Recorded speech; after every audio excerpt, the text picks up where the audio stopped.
आज अपन को इतिहास की अगली क्लास, जो अपना प्राचीन इतिहास चल रहा था, तो उसकी अगली क्लास को देखना है। आज की अगली क्लास जो अपनी होगी, जो अपने इस भारत में पाए जाने वाले स्तंभ लेख हैं, उनके बारे में अपन को पूर्णतः विस्तार से करना है। क्योंकि हमें बता तो दिए हैं, बट अपन को थोड़ा थोड़ा ऐसे क्वेश्चन जो आते हैं पेपर में थोड़े थोड़े, जो आपको बहुत ज़्यादा महत्वपूर्ण हो जाते हैं, 5 क्वेश्चन बनते हैं। इसलिए आज का वीडियो बहुत महत्वपूर्ण है। तो उसके साथ साथ जो अपन पुरातात्विक साक्ष्य के बारे में बात कर रहे थे, जो अपने भारतीय इतिहास की, तो उसमें से अपन के 3 टॉपिक रह गए थे, स्मारक, चित्रकला और मूर्तियाँ। उनको भी आज अपन पूरा का पूरा खत्म कर देंगे। तो अपन ने जो भारतीय इतिहास के स्रोतों को पढ़ रहे थे, उसमें से 2 टाइप अपन ने खत्म कर देने आज को, ठीक है। तो आज अपन को पहला वीडियो जो 20 वीडियो होगा, वो आपका होगा का, तो वो होगा स्तंभ लेख और उनसे संबंधित तथ्यों से। तो अपना टॉपिक का नाम क्या हो जाता है, तो भारत के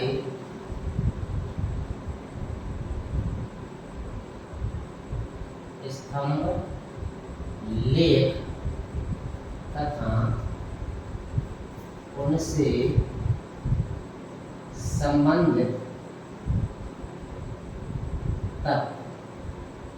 ठीक है, कुछ इंपोर्टेंट है जो आपको याद करके चलना है, ठीक है। तो सबसे पहले बात करते हैं अपन बौद्ध स्तंभ लेख। तो आपको यहाँ थोड़ा समझना चाहिए कि जो स्तंभ लेख हैं, उनको ये अपन को पता करना होता है कहाँ पर है, क्योंकि यही आपसे पूछे जाते हैं और किससे संबंधित है, किसके समय काल में है, और इसमें जानकारी किसकी मिलती है। तो बौद्ध स्तंभ लेख कहाँ पर स्थित है, यदि बात करें तो यह अपना मध्य प्रदेश में स्थित है। कहाँ पर स्थित है, तो मध्य प्रदेश में स्थित है, ठीक है। अच्छा, यदि बात करते हैं बौद्ध स्तंभ लेख की, जो भरूच होता है वहां पर स्थित होता है, और यह अपना किससे संबंधित होता है, तो यह अपना राजा वासुदेव और शुंग वंश से संबंधित यह अपना क्या हो जाता है, तो स्तंभ लेख हो जाता है। तो पहला लेख आपका क्या हो जाता है, अपन हेडिंग डाल लेते हैं बौद्ध स्तंभ लेख। पहला हो जाएगा आपका बौद्ध स्तंभ लेख। यदि हम बौद्ध स्तंभ लेख की बात करते हैं, तो यह आपका मध्य प्रदेश भरूच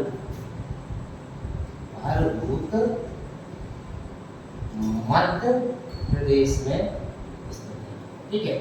अच्छा, यदि बात करी जाए इनमें कि किसके समय का है, तो शुंग कालीन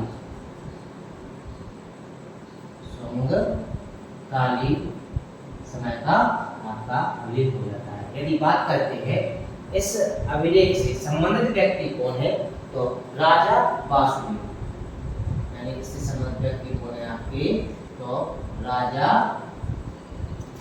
वासुदेव। और बात करते हैं इसके तथ्य की कि इससे आपको किसकी जानकारी मिलती है, तो यह आपको जो शुंग वंश है उसका यह प्रारंभिक स्रोत माना जाता है। यदि हम बौद्ध स्तंभ लेख की बात करते हैं, तो इसमें हमें शुंग वंश के प्रारंभिक इतिहास की जानकारी मिलती है। तो इसमें प्रमुख किसकी मिलती है, शुंग वंश की, शुंग वंश के प्रारंभिक इतिहास की जानकारी प्राप्त होती है।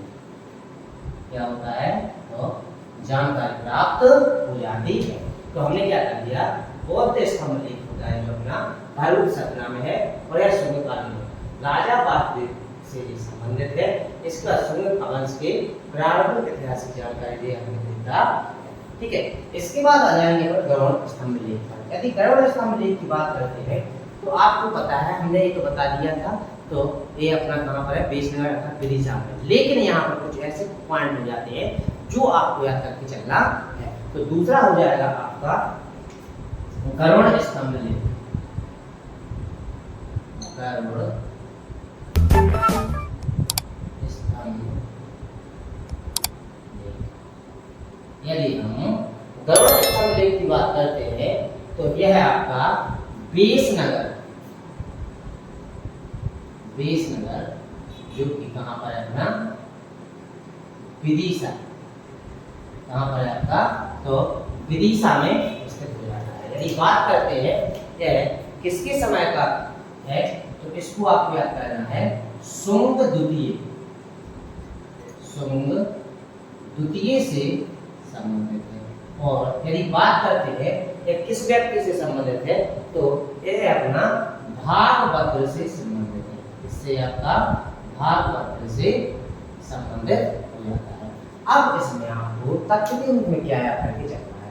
यदि बात करते हैं इस अभिलेख की, इस स्तंभलेख की, तो यदि हम इसको पढ़ते हैं तो इसमें हमें नैतिक शिक्षा के बारे में पता चलता है। यानी किसी भी व्यक्ति के जो आत्मसंयम त्याग तथा सतर्कता को जो 3 पॉइंट व्यक्ति के लिए बताए गए हैं जो स्वर्ग के पक्ष को प्रस्तुत करते हैं। तो ये बात आपको याद करके चल रहे हैं, ठीक है। यदि बात करते हैं इसके पक्ष की यानी इसके तत्व की, तो यह हमें नैतिक शिक्षा, इसका नैतिक शिक्षा में हमें इसका तो आत्मसंयम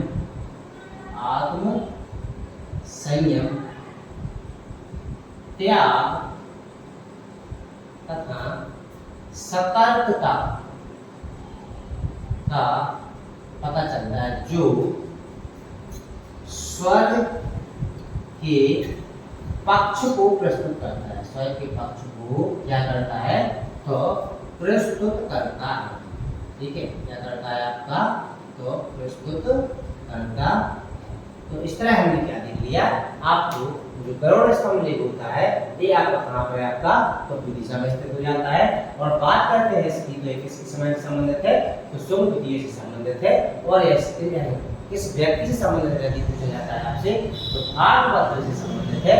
और इसमें मिलता किसकी जानकारी है, किसकी जानकारी मिलती है तो नैतिक शिक्षा के अंतर्गत आने वाले आत्मसंयम त्याग सतर्कता जो स्वयं के पक्ष को क्या करते हैं तो प्रस्तुत करते हैं, ठीक है। अच्छा, इसके बाद आ जाएंगे आपको प्रयाग प्रशस्ति, यानी तीसरा आपका स्तंभलेख क्या हो जाएगा प्रयाग प्रशस्ति अर्थात प्रयाग स्तंभलेख, ठीक है। यदि बात करते हैं प्रयाग प्रशस्ति की तो यह आपका समुद्रगुप्त से संबंधित हो जाता है। पहले तो पढ़ लेते हैं, तीसरा नंबर आपका कौन सा हो जाएगा तो प्रयाग प्रशस्ति या उसी को बोलते हैं आपको स्तंभ लेख, ठीक है। यदि बात करते हैं यह कहाँ पर स्थित है तो यदि इसको देखते हैं तो यह है आपका प्रयाग इलाहाबाद, कहाँ पर है तो इलाहाबाद में स्थित है, ठीक है। और यदि पूछा जाए आपसे यह किसके समय काल से संबंधित है तो यह आपका समुद्रगुप्त यानी जो कैसे रख लो गुप्तकालीन है, कैसे है आपको गुप्तकालीन है।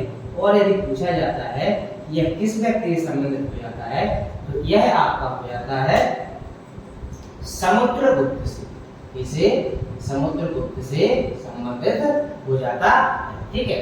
यदि बात करते हैं इस समुद्रगुप्त के इस प्रयाग प्रशस्ति से तो आपको बताया इसमें आपको क्या मिला है 1834 में, किसमें है 1834 में आपको पता हो चाहिए जो समुद्रगुप्त हैं इनकी विजयों का उल्लेख किया है किसने तो हरिसेन ने। तो यही क्वेश्चन आपको पेपर में पूछे जाने वाले क्वेश्चन हो जाते हैं। तो इसमें क्या मिलता है 1834 में विजयों यानी विजयों का हरिसेन द्वारा उल्लेख होता है। हरिसेन द्वारा क्या होता है इसका उल्लेख होता है, ठीक है। तो आपने देख लिया प्रयाग प्रशस्ति स्तंभलेख। तो प्रयाग प्रशस्ति स्तंभलेख जो होता है आपका प्रयाग इलाहाबाद में स्थित है। और यदि पूछा जाता है किस समय का है तो गुप्तकालीन है।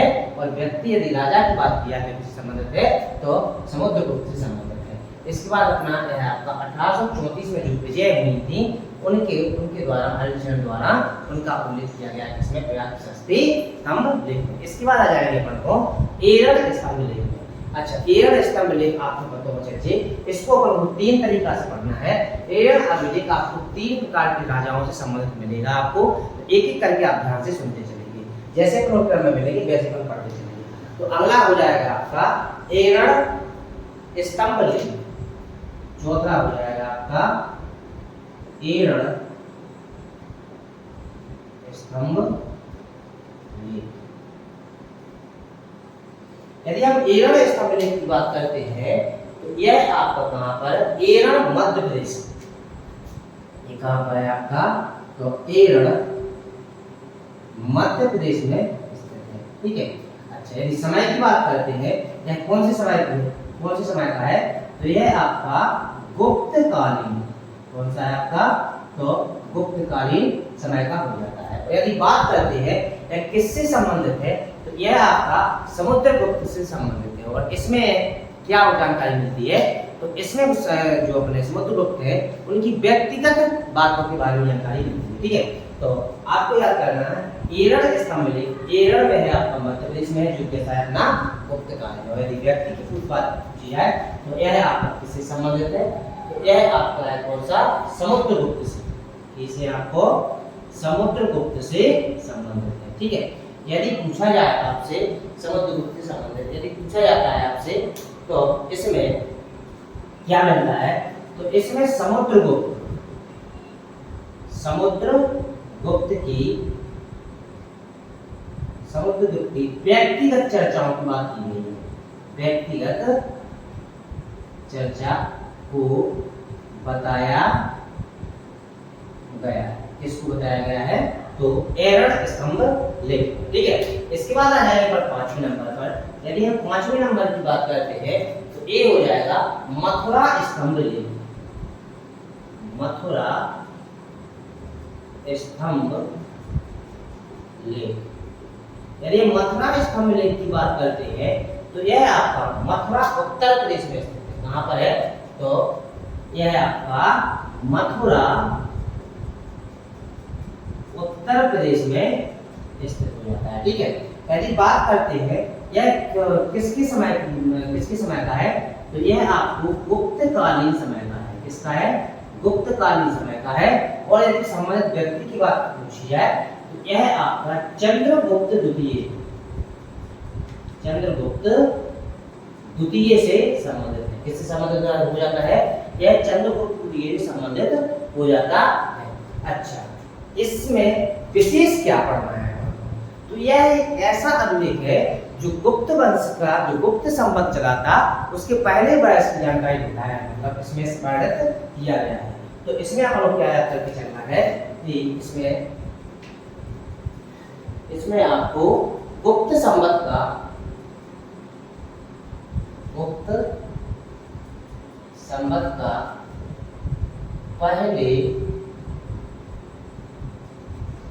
वर्ष का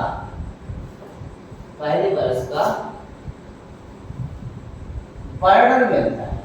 गुप्त संवत चलाया गया था उसका वर्णन क्या होता है, तो पहले वर्ष का वर्णन मिलता। ठीक है। इसके बाद आ जाएंगे अपन 6वें पर। यदि हम 6वें स्तंभ लेख की बात करते हैं तो महरौली स्तंभ लेख, महरौली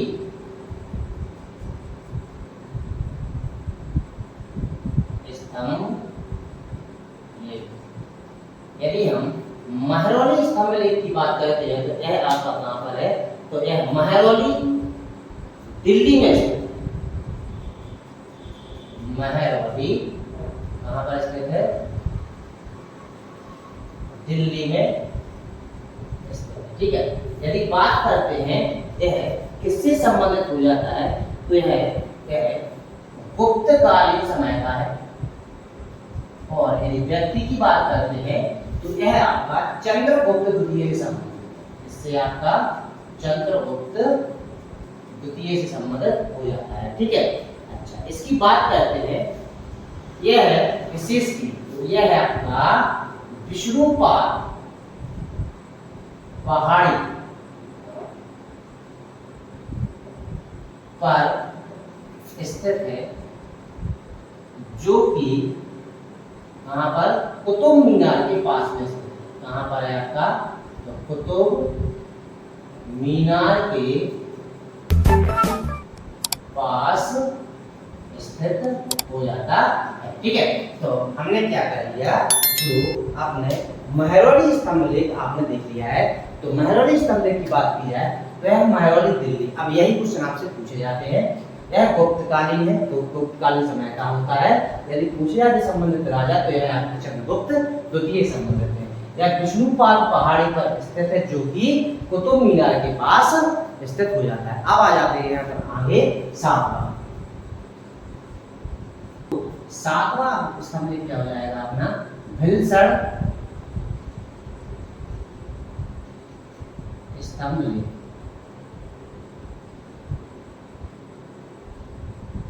यदि हम भिलसर स्तंभ लेख की बात करते हैं तो यह आपका भिलसर एटा में स्थित है। कहां पर स्थित है, भिलसर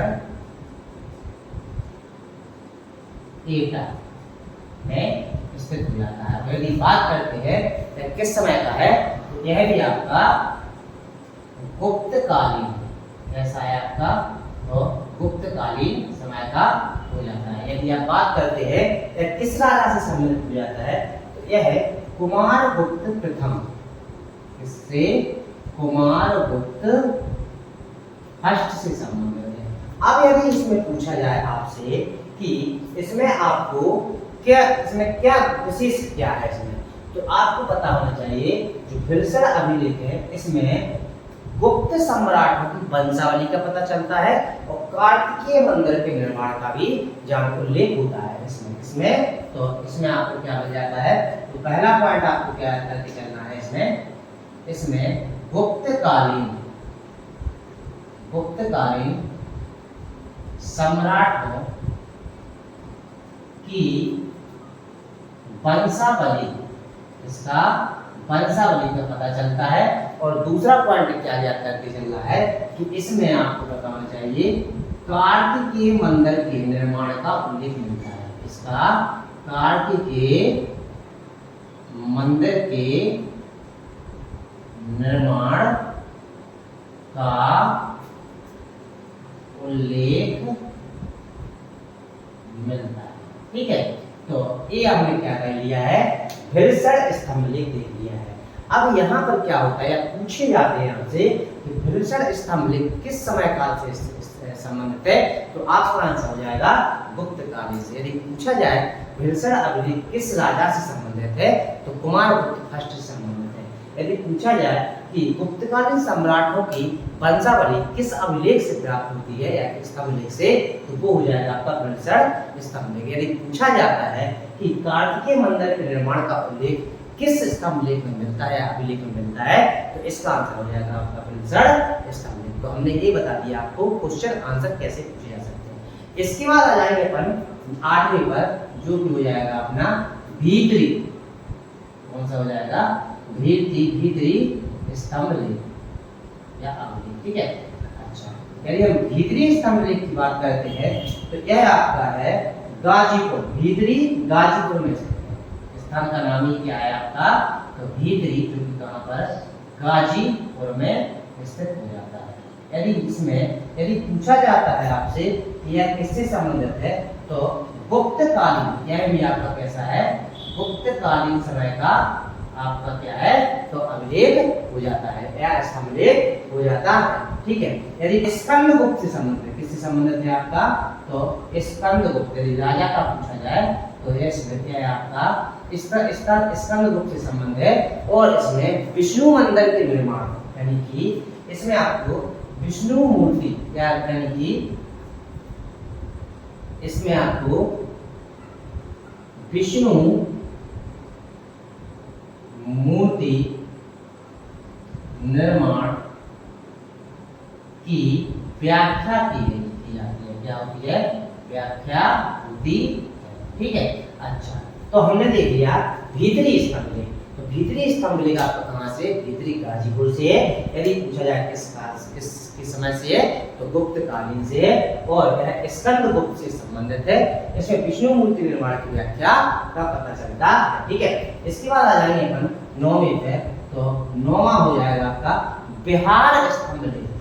कौन सा हो जाएगा आपका, तो बिहार स्तंभ लेख।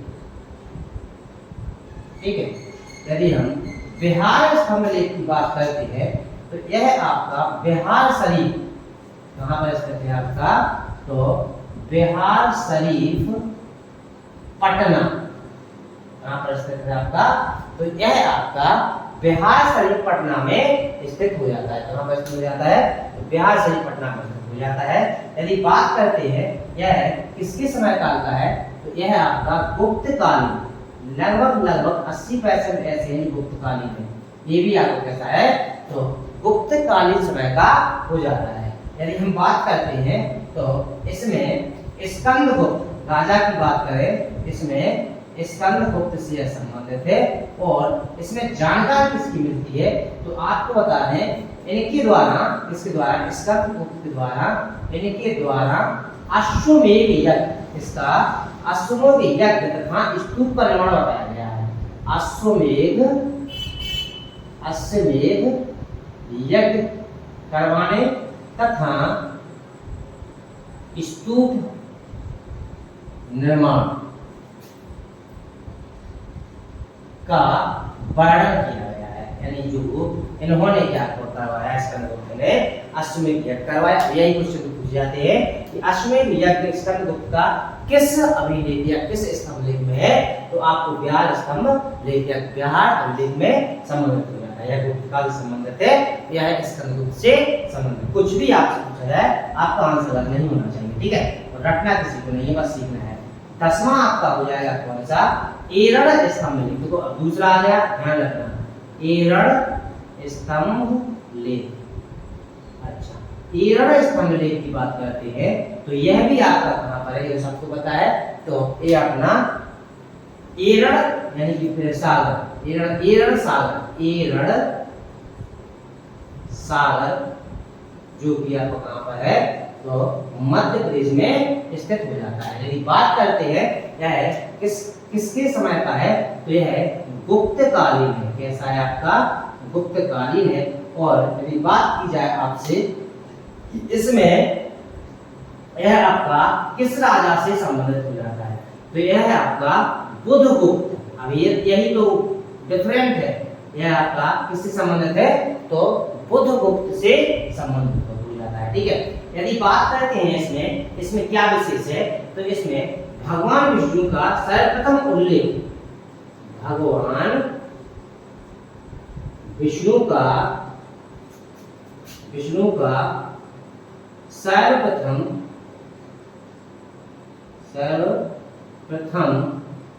उल्लेख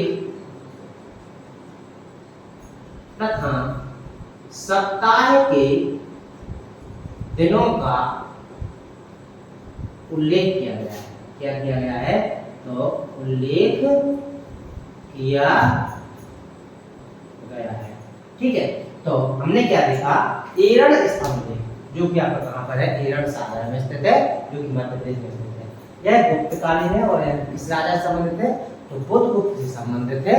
इसमें भगवान विष्णु का सर्वप्रथम उल्लेख हुआ तथा सप्ताह के दिनों का जो रविवार, सोमवार, मंगलवार, बुधवार, गुरुवार, शुक्रवार, शनिवार, तो सप्ताह के दिनों का उल्लेख मिलता है, ठीक है। इसके बाद आ जाएंगे अपन 11वें नंबर पर।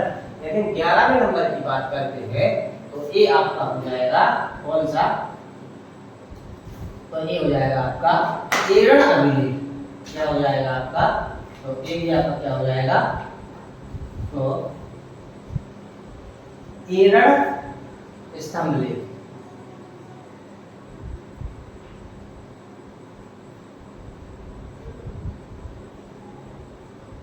यदि एरण स्तंभ लेख की बात करते हैं तो ये आपका कहां पर है, एरण सागर में स्थित है।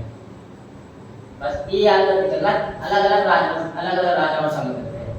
एरण आपका कहां पर है, तो सागर में स्थित है। यदि बात की जाए तो यह भी आपका कैसा है, तो गुप्त कालीन समय का है। और यदि राजा की बात करी जाए तो यह आपका भानुगुप्त से संबंधित है। किससे आपका, तो भानुगुप्त से संबंधित हो जाता है। यदि विशेष की बात करें तो इसमें भानुगुप्त के सेनापति गोपराज की पत्नी का सती प्रथा साक्ष्य मिलता है। सती प्रथा का प्रथम साक्ष्य मिलता है। क्या मिलता है, तो प्रथम साक्ष्य प्राप्त हो जाता है। यही क्वेश्चन आपसे पेपर में पूछा जाता है कि सती प्रथा का प्रथम साक्ष्य किस अभिलेख में है, तो एयर अभिलेख में स्थित हो जाता है। ठीक है, इसके बाद आ जाएंगे 12वें नंबर पर। यदि हम 12वें नंबर की बात करते हैं तो तालगुंडा स्तंभ लेख कौन सा हो जाता है आपका, तो तालगुंडा स्तंभ लेख। यदि बात करते हैं तालगुंडा स्तंभ लेख की, तो यह आपका कहां पर है, तो यह आपको शिमोगा मैसूर में स्थित है।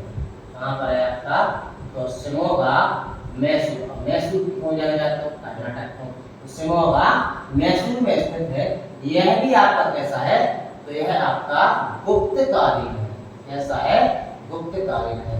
यदि पूछा जाए किस राजा से संबंधित है, तो यह शांति बर्मन, शांति बर्मन, उन्हीं गोपालपुर का मयूर शर्मन, इसको शांति बर्मन या मयूर शर्मन से संबंधित है। और इसमें कदम्बों, इसको कदम्बों का इतिहास, इसमें क्या होता है, तो कदम्बों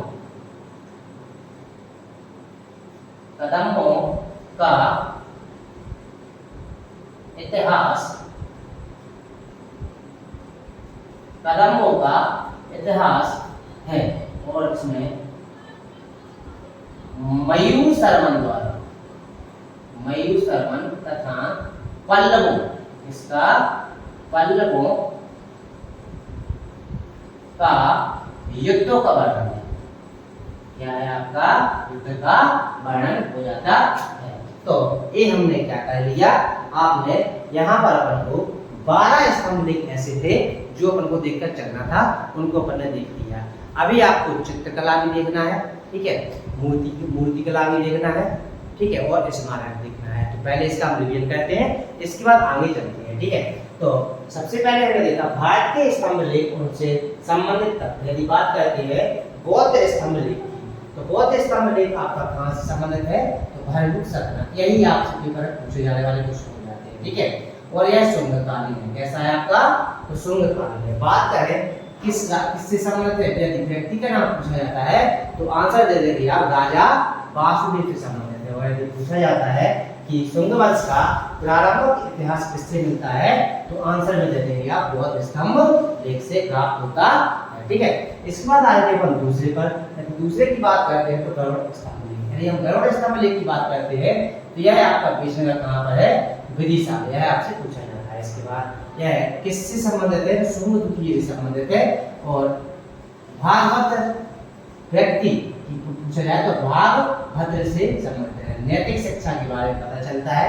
इसमें आत्मसंयम, त्याग, सतर्कता, स्वयं के पक्ष को क्या किया गया है, प्रस्तुत करता है इसमें। ठीक है, बात करते हैं प्रयाग प्रशस्ति स्तंभ लेख की। यदि प्रयाग प्रशस्ति स्तंभ लेख की बात करते हैं तो यह कहां पर, तो प्रयाग इलाहाबाद में स्थित हो जाता है। यदि बात करते हैं यह किस समय से है, गुप्तकालीन से है। और समुद्रगुप्त समय, इसमें 1834 में विजयों का हलचल द्वारा उल्लेख किया गया है। ठीक है, बात करते हैं एयर स्तंभ लेख की, तो यह आपका एयर मध्य प्रदेश में जो गुप्तकालीन है। यदि बात करते हैं एक किससे संबंधित है, तो समुद्रगुप्त से। इसमें समुद्रगुप्त की व्यक्तिगत चर्चाओं का वर्णन किया गया है, यानी व्यक्तिगत बातों का बखान किया गया है। इसमें आपको तो एयर स्तंभ लेख में। इसके बाद बात आते हैं कहां पर, तो मथुरा स्तंभ लेख। यदि मथुरा स्तंभ लेख की बात करते हैं तो मथुरा आपका कहां पर है, उत्तर प्रदेश में, वहां पर है। और यह किससे संबंधित है, तो गुप्त काल से संबंधित हो जाता है। इसमें चंद्रगुप्त द्वितीय से संबंधित हो जाता है। और गुप्त संवत का पहले बैच में वर्णन किसमें है, तो आपको पता चलेगा किसमें होगा, मथुरा स्तंभ लेख में। ठीक है, इसके बाद आएगी महरौली। यही पेपर में पूछा जाने वाला क्वेश्चन है ज्यादा है। महरौली स्तंभ लेख कहां पर है, तो महरौली दिल्ली में स्थित है। इसके बाद है गुप्तकालीन है। बात की जाए किससे संबंधित है, तो चंद्रगुप्त द्वितीय से। यह है विष्णुपाद पहाड़ी। अभी एक क्वेश्चन ये पूछा जाए आपसे, ठीक है। और यह किसके पास में स्थित है, तो कुतुब मीनार के पास में स्थित हो जाता है। इसके बाद आए थे कहां पर, तो भिलसर पर। यदि भिलसर स्तंभ लेख की बात करते हैं तो यह आपका भिलसर एटा में स्थित है और यह गुप्तकालीन से संबंधित है। ठीक है, यदि बात करते हैं कुमार गुप्त की, यदि इससे संबंधित राजा की, तो इससे संबंधित किससे है, यह कुमार गुप्त से संबंधित हो जाता है। इसके बाद यह गुप्तकालीन सम्राट और वंशावली को बताता है। इसके बाद कार्तिकेय मंदिर का निर्माण, ये आपसे पूछा जाएगा, ठीक है।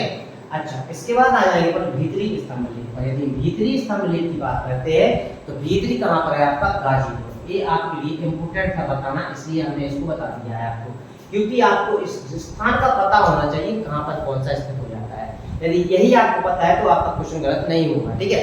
बात करते हैं गाजीपुर का, तो गुप्त कालीन, ठीक है। स्कंदगुप्त, यदि स्कंदगुप्त से संबंधित है, विष्णु मूर्ति निर्माण की व्याख्या का वर्णन यहाँ पर मिला है, ठीक है। अब है बिहार स्तंभ लेख। बिहार स्तंभ लेख की बात करें तो बिहार शरीफ पटना में स्थित है। बात करते हैं तो यह भी आपका गुप्त काल से संबंधित हो जाता है। यदि राजा की पूछी जाए तो यह आपका स्कंदगुप्त से संबंधित हो जाता है। इनके द्वारा क्या होगा? तो इन्होंने अश्वमेध यज्ञ, यह क्वेश्चन आपके लिए बनते हैं जो आपको याद करके चलना है, और स्तूपों का निर्माण भी करवाया बिहार, ठीक है। इसके बाद आएगा तो एरण पर। एरण की बात करें तो एरण अपना कहां पर है? तो सागर में स्थित है, जो कि मध्य प्रदेश में है। बात करते हैं यह गुप्तकालीन है, या राजा की बात की जाए तो पीछे है बुधगुप्त से। अब देखो राजा को याद करने के लिए तो एरण अपने 3 बार पढ़ लो।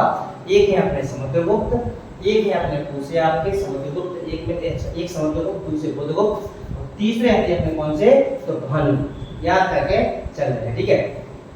तो भानु से संबंधित है, ठीक है। बात करते हैं यहाँ पर तो भगवान विष्णु का सर्वप्रथम उल्लेख मिलता है इसमें, ठीक है। और सप्ताह के दिनों का भी उल्लेख किया गया है किसमें? एरण स्तंभ लेख में। इसके बाद आए थे एरण स्तंभ लेख, तीसरा आ गया था आपका जो कि एरण सागर में है। यह आपका गुप्तकालीन है, यह भानुगुप्त से संबंधित है। भोगराज की पत्नी का सती प्रथा का प्रथम साक्ष्य मिलता है, ठीक है। यह एक सेनापति थे, वो थे तो एक सेनापति थे जो कि सेना में लड़ते हुए क्या हुआ थी? इनकी मृत्यु हो गई थी। तो इनकी पत्नी क्या हुई थी? तो सती हो गई थी, इनकी समय इनकी उसकी चिता पर बैठकर अपने प्राण दे दिए थे, ठीक है। इस पर तालगोंडा स्तंभ लेख, तालगोंडा स्तंभ लेख आपका कहाँ पर है? तो शिमोगा मैसूर में स्थित हो जाता है, ठीक है। यदि बात करते हैं तो इसमें गुप्तकालीन शांति वर्मन या गुप्तकालीन समय से है, शांति वर्मन या मयूर श्रवण से संबंधित है। इसमें कदम्बों का इतिहास प्राप्त होता है। मयूर श्रवण से पल्लवों के युग का वर्णन भी होता है, इसमें आपका मिल जाता है। इसके बाद आपको यहाँ पर तो अभी आपको स्मारक देखना है, मूर्तिकला देखना है और चित्रकला भी देखना है, जो कि आपने बहुत महत्व पढ़ने में तक कर रहे थे, पढ़ने स्तंभ लेख पूरे देख रहे थे। अब इसके बाद जो पुरातात्विक साक्ष्यों के द्वारा हमें इतिहास की जानकारी मिलती है, तो उसमें अपन की तीसरी, चौथी और पांचवी हेडिंग रह गई थी। तो तीसरी हेडिंग में अपन स्मारक देखने, फिर उसके बाद अपन मूर्तिकला देखने, फिर आपको चित्रकला देखने। तो आपकी तीसरी हेडिंग जो है वो है आपकी स्मारक से। तो याद करके चलेंगे, इंपोर्टेंट फैक्ट है। तो तीसरी हेडिंग आपकी क्या हो जाएगी?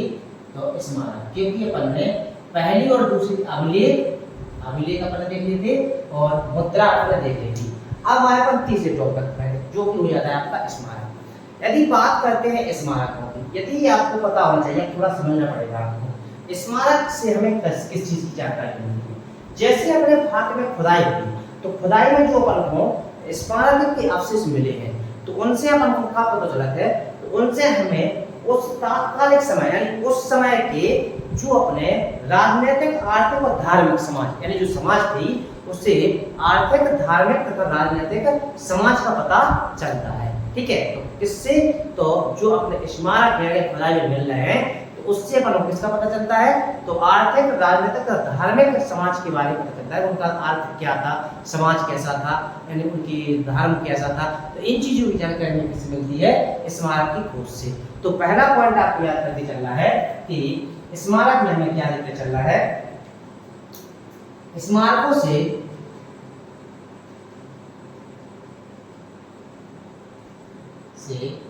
तात्कालिक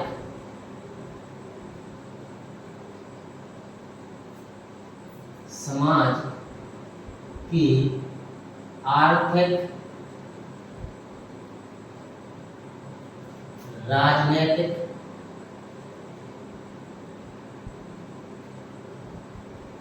तथा धार्मिकता का पता चलता है। तो अब आप हो गए, इतना क्लियर होगा जो उस टाइम की समाज होगी स्मारक के लिए जो उस समय की समाज जो उस समय की समाज में उस समय की समाज होगी उसकी आर्थिक स्थिति का पता चलता है, राजनीतिक स्थिति का पता चलता है और धार्मिकता का पता चलता है। यदि बात करते हैं इसमें अपन को, यदि हम बात करें मोहनजोदड़ो, यदि जैसे अपन के यहाँ जो खुदाई हुई तो आपको पता होना चाहिए मोहनजोदड़ो के अवशेष मिले, यानी मोहनजोदड़ो में स्थित भवनों के अवशेष मिले, तो उससे हमें सिंधु सभ्यता का पता चलता है कि सिंधु सभ्यता कैसी थी। तो अब इम्पोर्टेंट पॉइंट आपको याद करके चल रहा है, थोड़ी पॉइंट है जो आपको याद करके चल रहा है। तो मोहनजोदड़ो, यदि मोहनजोदड़ो से हमें इसका सिंधु सभ्यता का पता चल रहा है। किससे चलता है अपन को? तो मोहनजोदड़ो की खुदाई से जो अवशेष मिले उनके स्मारकों के, तो उससे हमें किसकी सिंधु सभ्यता के बारे में जानकारी प्राप्त होती है। इसके बाद एक पॉइंट को याद करके चलना है कि दक्षिण भारत में अरिकमेडु नामक स्थान की खुदाई हुई, इसमें अरिकमेडु, तो वहां पर जो अवशेष मिले हैं तो उनसे पता चलता है कि भारत और रोम के बीच में व्यापारिक संबंध थे, यानी वहां पर क्या इसकी जानकारी प्राप्त हुई, तो जो अपना रोम है उससे व्यापारिक संबंध थे, किससे? तो भारत से। तो आपको याद करके चलना है अरिकमेडु, यही पेपर की क्वेश्चन है आपके, अरिकमेडु की खुदाई से पता चलता है कि भारत तथा रोम के बीच क्या था? व्यापारिक संबंध। ठीक है, तो ये हो गया आपका स्मारक। यदि स्मारक के बारे में बात करी जाए तो ये आपको इतना स्मारक से संबंधित आपको याद करके चलना है। इसके बाद आ जाएगा दूसरा आपको मिलेगी क्या? मूर्तियां। तो अगला जो चौथी हेडिंग हो जाएगी आपकी, वो हो जाएगी आपकी मूर्तियां। अब यहाँ पर एक सबसे पहला क्वेश्चन तो याद करके चल रहे हैं, मूर्तियों का निर्माण अपने भारत में किसके शासनकाल से माना जाता है? तो यदि क्वेश्चन आपसे पूछा जाता है तो मूर्तियों का निर्माण अपने यहाँ कुषाण शासकों के समयकाल से हुआ था। तो पहला पॉइंट तो आपको यही याद करके चलना है कि मूर्तियों का निर्माण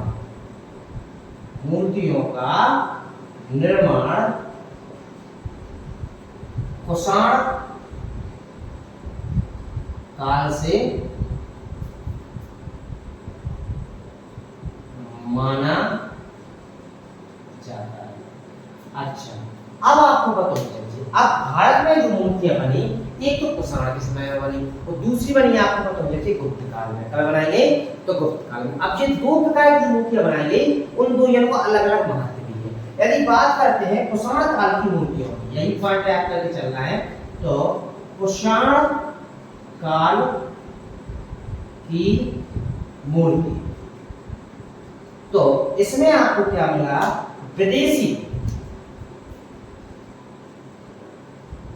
विदेशी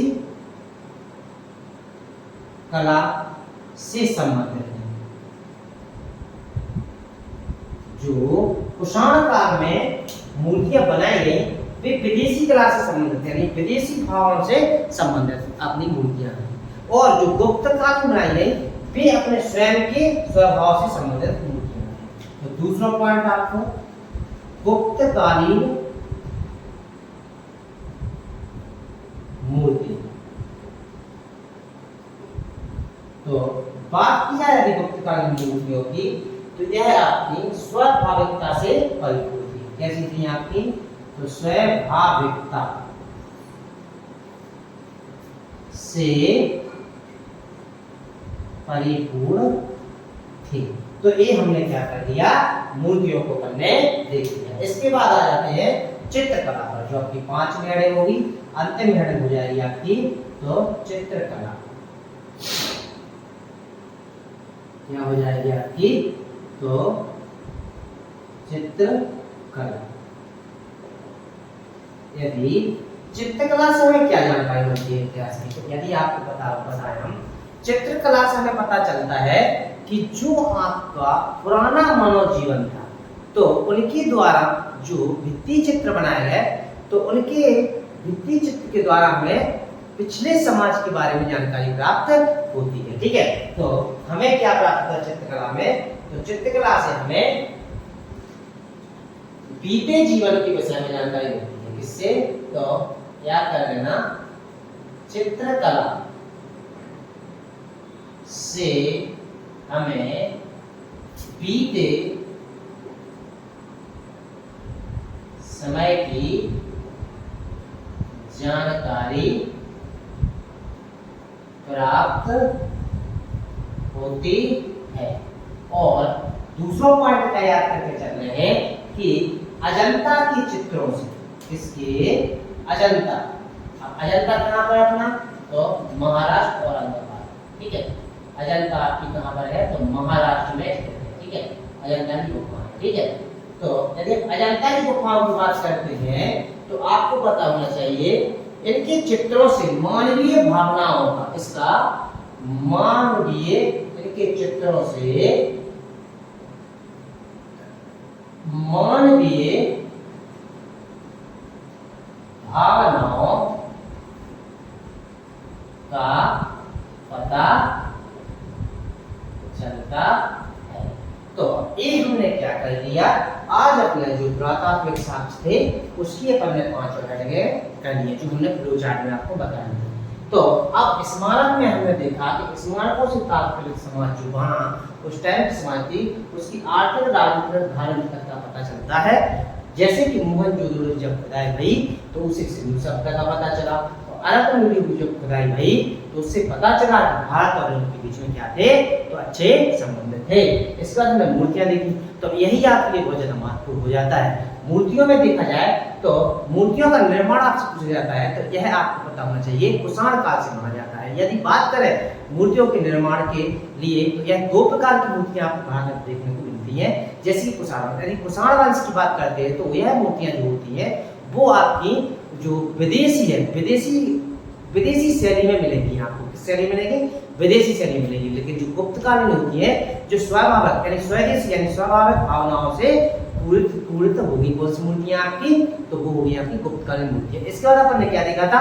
इसके बाद देखा था अपने चित्रकला। चित्रकला से आपको क्या मिलता है? तो मनुष्य के पिछले जीवन के बारे में पता चलता है। और बात करें आपसे अजंता की गुफाओं की, तो अजंता की जो गुफाएं आपकी महाराष्ट्र में, वहां से आपको मानवीय भावनाओं का पता चलता है। यानी कि जो जितनी मानवीय भावनाएं किसी क्या कहां पर देखने में मिलती हैं आपको?